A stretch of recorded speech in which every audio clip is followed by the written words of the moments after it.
માનનીય અધ્યક્ષ શ્રી, ગાંધીનગર ખાતે દેશની સૌથી મોટી અને અતિ આધુનિક નમો સેન્ટ્રલ લાઇબ્રેરી સ્થાપવામાં આવશે, જેમાં અભ્યાસ અને વાંચનની સુવિધાઓ ડિજિટલ સ્વરૂપે ઉપલબ્ધ કરવામાં આવશે, જેના માટે આ બજેટમાં ₹100 કરોડની જોગવાઈ સૂચવું છું.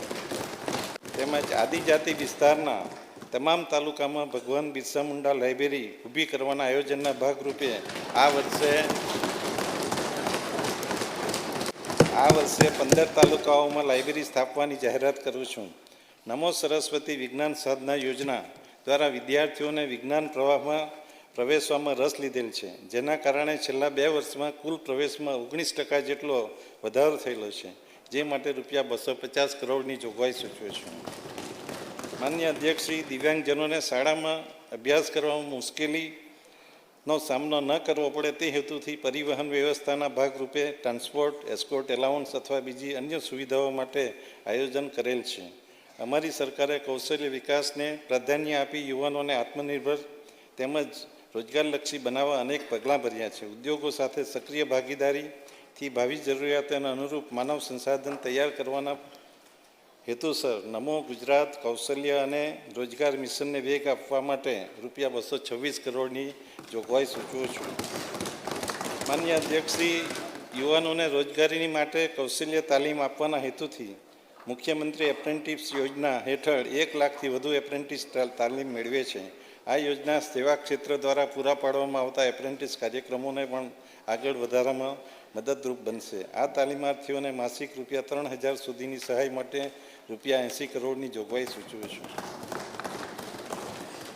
રાજ્યમાં સંશોધન અને ઉદ્યોગ સાહસિકતાને પ્રોત્સાહન આપવા IIT મોડેલ પર LD એન્જિનિયરિંગ કોલેજ અમદાવાદ ખાતે રિસર્ચ પાર્કની સ્થાપના કરવા માટે ₹51 કરોડની જોગવાઈ સૂચવું છું. માન્ય અધ્યક્ષશ્રી, અમારી સરકારે ટેકનોલોજીને પરિવર્તનનું સાધન ગણેલ છે.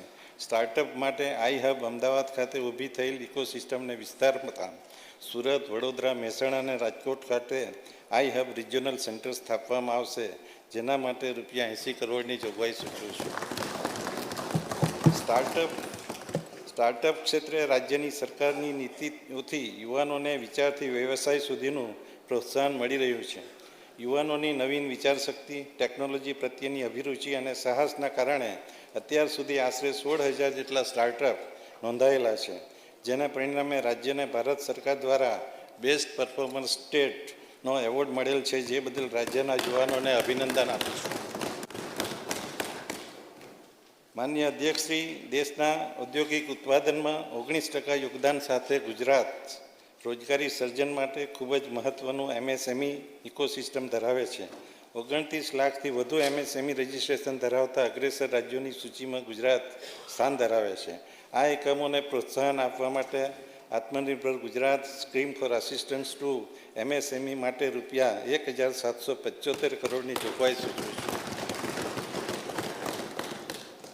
માન્ય અધ્યક્ષશ્રી, ઇઝ ઓફ ડુઈંગ બિઝનેસ આગળ વધારતા આગામી સમયમાં 25 GIDCને આધુનિક ટેકનોલોજીથી સ્માર્ટ બનાવવામાં આવશે, જેમાં ₹1250 કરોડના રોકાણથી પાણી, વીજળી, ગેસ અને ડિજિટલ નેટવર્કનું સુદૃઢીકરણ કરવામાં આવશે. આ માટે ₹50 કરોડના રોકાણથી વધુ બીજી 120 મિની GIDCનું નવીનીકરણ કરવાનું આયોજન છે.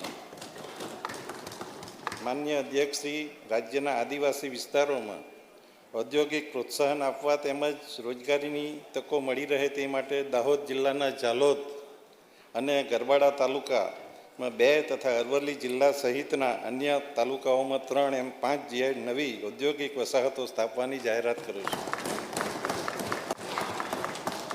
રાજ્યના ટેક્સટાઇલ ઉદ્યોગને વૈશ્વિક સ્તરે સ્પર્ધાત્મક બનાવવા માટે ગુજરાત ટેક્સટાઇલ પોલિસી અંતર્ગત ₹67,000 કરોડથી વધુનું રોકાણ થયેલ છે, જેના લીધે 2 લાખથી વધારે પ્રત્યક્ષ રોજગારી સર્જન થયેલ છે.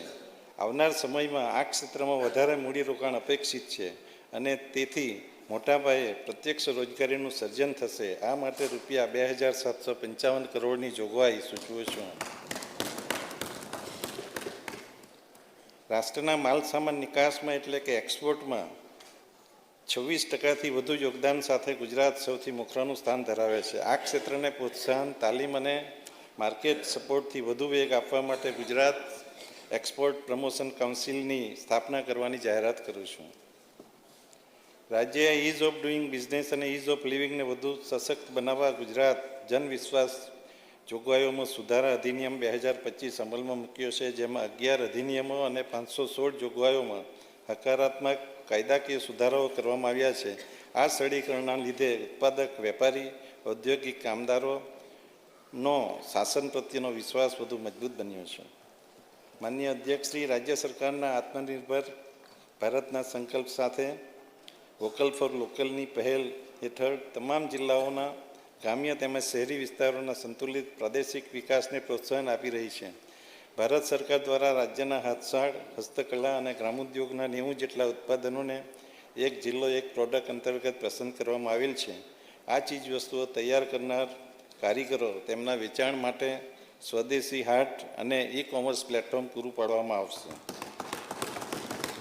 માનનીય અધ્યક્ષશ્રી, જગતના તાત એવા અન્નદાતા માટે કુદરતી આફતો જેવા કઠિન સમયમાં રાજ્ય સરકાર હંમેશા તેમની પડખે રહી છે. રાજ્યમાં આવેલ પૂર અને કમોસમી વરસાદને પરિણામે ખેડૂતોને થયેલા નુકસાનના મદદરૂપ થવા રૂપિયા 11,000 કરોડથી વધુના કૃષિ રાહત પેકેજથી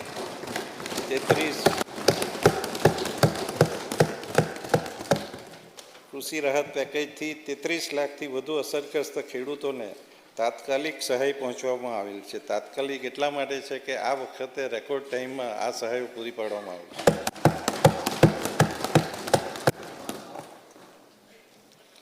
વાવણીથી વેચાણ સુધી ખેડૂતોને સાથે રહી ચડ ઉતર થતાં બજારના ભાવોમાં મદદરૂપ કરવા 9,50,000થી વધુ ખેડૂતો પાસેથી રૂપિયા 18,000 કરોડથી વધુની મગફળી, મગ, અડદ, સોયાબીન અને કપાસના ટેકાની ભાવે ખરીદ કરેલ છે.